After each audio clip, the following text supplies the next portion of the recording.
Question number 38. The British government did not oppose the Lahore Resolution because British were worried by the Second World War. Option C. ये ईटा PST का second part upload कर रहा हूँ जो कि हज़ारा division में ये मुनक़िद हुआ था ईटा की तरफ से PST test. Question number 39. Changing a fertile land into desert is called desertification. Option C. My father has little patience. Identify the underlined preposition. तो ये हमारे पास है adjective of quantity. Option C. Little जो है ये क्वांटिटी को ज़ाहिर करता है तो ये एडजेक्टिव ऑफ क्वांटिटी है। Option C. What is he doing outside, तो वो कहता है कि ये कौन सा एडवर्ब है, ये है एडवर्ब ऑफ प्लेस। आउटसाइड जो है जगह को ज़ाहिर करता है तो ये एडवर्ब ऑफ प्लेस है। Question number 48. The poem a green corn field is written by Christina Rossetti. अगला सवाल है she said to her maid servant bring me a glass of milk. तो इसका हमारे पास जो है डायरेक्ट या इनडायरेक्ट में हम इसको तब्दील करते हैं तो ऑप्शन हमारे पास है option C. She ordered her maid servant to bring her a glass of water. Option C. Do it at once, इसको हम इसकी हम वॉइस तब्दील करते हैं तो इसका ऑप्शन हमारे पास बनता है let it be done at once. Option D is correct. Question number 42. Choose the correct coordinate conjunction. Correct coordinate conjunction इनमें है आर और दूसरा बट भी होता है। ये आप सर्च कर सकते हैं या किताबों में देख सकते हैं कि करेक्ट कोऑर्डिनेट्स कौन से होते हैं, क्योंकि ये लाजमी सवाल आता है। क्वेश्चन नंबर 43 है which of the following is the green part of flower. Option C sepal. zygote is formed inside ovary. Option D. The study of animals in respect of their environment is called ecology. Option B. What is the formula of nitric acid HNO3? Option C. If you study hard, you will pass the test. This is first conditional sentence. Option A. ये conditional sentence भी आप book से देख सकते हैं। Second conditional कौन सी होती है, थर्ड कंडीशनल कौन सी होती है, अगला ऑप्शन ये हो सकता है अगले पेपर में। May, should and can are modal verbs. Option C. Which speech repeats और quotes the exact words spoken. Exact बात जो हम करते हैं वो हम डायरेक्ट स्पीच में करते हैं। Option B. दर्ज झैल जुमलों में ज़ायद अल्फाज को मद्देनज़र रखते हुए दुरुस्त जुमले का इंतखाब करें। तो इसमें हमारे पास दुरुस्त जुमला है मैंने ओहद का पहाड़ देखा। अगर हम जबल का लफ्ज़ इस्तेमाल करते हैं तो जबल अरबी में पहाड़ को कहते हैं। जबल और पहाड़ दोनों एक ही लफ्ज़ है, तो हमने इसमें सादा सा जुमला इस्तेमाल किया जो कि बिल्कुल ठीक है। मैंने ओहद का पहाड़ देखा। ऑप्शन सी।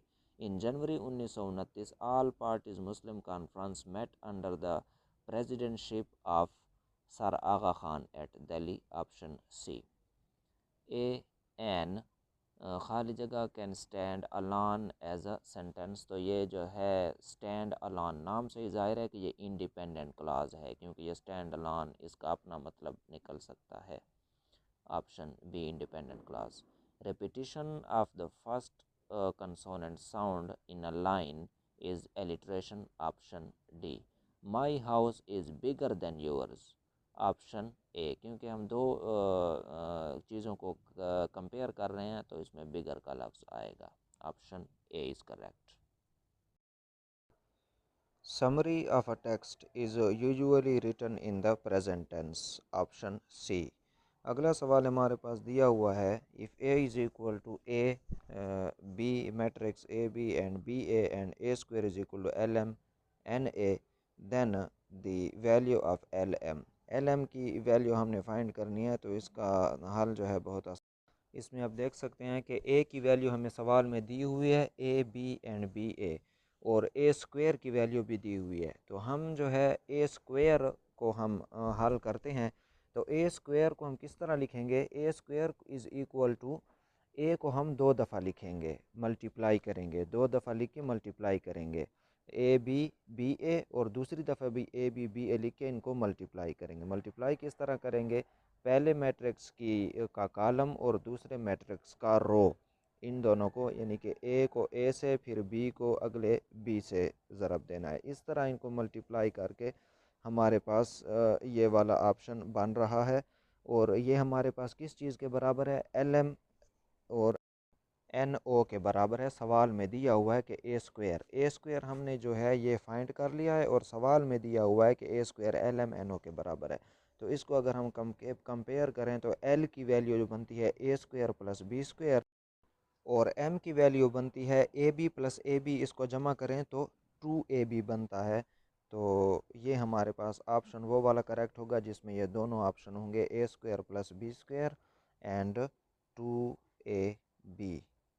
तो ये हमारे पास कौन सा ऑप्शन है, एम, हम ये ऑप्शन बी हमारे पास बनता है। L is equal to A square plus B square, M is equal to 2ab, option B is correct.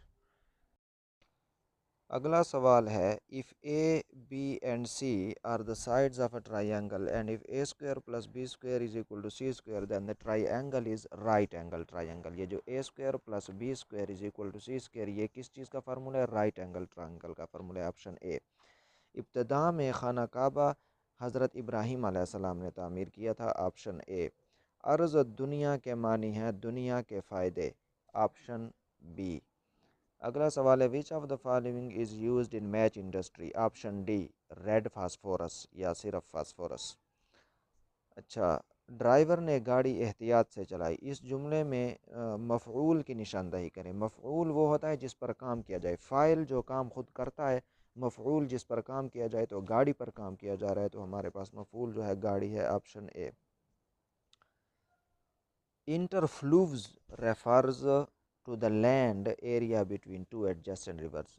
दो रिवर्स जो एडजेसेंट यानी कि एक ही तरफ बह रहे हों तो उनके दरमियान जो इलाका होता है वो होता है इंटरफ्लूज, ऑप्शन बी।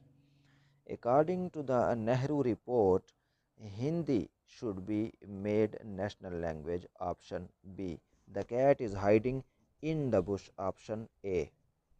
हज़रत अबू तालिब के सफ़र शाम के वक्त हजूर सल्लल्लाहु अलैहि वसल्लम की उम्र 12 साल थी। Which of the following cells covers the body and protect inner layers, skin cells, option C. Which of the following front part of eye which is transparent and allows light rays to enter the eye, that is cornea, option D. Which of the following is the actual hearing organ, ये है cochlea, इसका pronunciation है cochlea, option A. Identify the modal verbs in the following, option C can, could, may are the modal verbs. Which one is the compound preposition, compound preposition कौन सा होता है जिसमें दो या दो से ज़्यादा अल्फाज हों, तो इसमें देखें ऑप्शंस में, ऑप्शन डी जो है ये कंपाउंड प्रपोजिशन है। The staff quickly responded to the alarm, identify the underline word, तो अंडरलाइंड वर्ड जो है ये हमारे पास कलेक्टिव नाउन है, क्योंकि स्टाफ जो है ये पूरा अमला होता है, पूरी टीम होती है, इसलिए ये कलेक्टिव नाउन है, option B. We will be back in a few days, तो ये हमारे पास क्या है, प्रपोजिशन है, एडवर्ब है, प्रपोजिशनल फ्रेज है। तो ये बात याद रखें कि फ्रेज़ उस वक्त बनता है जब दो या दो से ज़्यादा अल्फाज आपस में मिल जाएं, और ये इन जो है चूँकि ये प्रपोजिशन है और प्रपोजिशन से ये इन अ फ्यू डेज़, इन जो है प्रपोजिशन है और ये फ्रेज़ जो है प्रपोजिशन से शुरू हुआ है, तो इसको हम प्रपोजिशनल फ्रेज़ कहते हैं, option D is correct.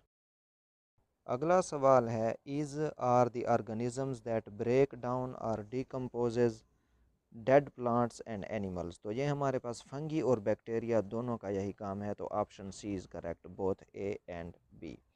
4/11 is equal to 0.363636 is the example of non terminating decimal fraction, क्योंकि ये टर्मिनेट नहीं हो रहे, ख़त्म नहीं हो रहे, बार बार रिपीट हो रहे हैं, ऑप्शन सी जो है ये करेक्ट। Pi is the ratio between circumference and diameter, option C.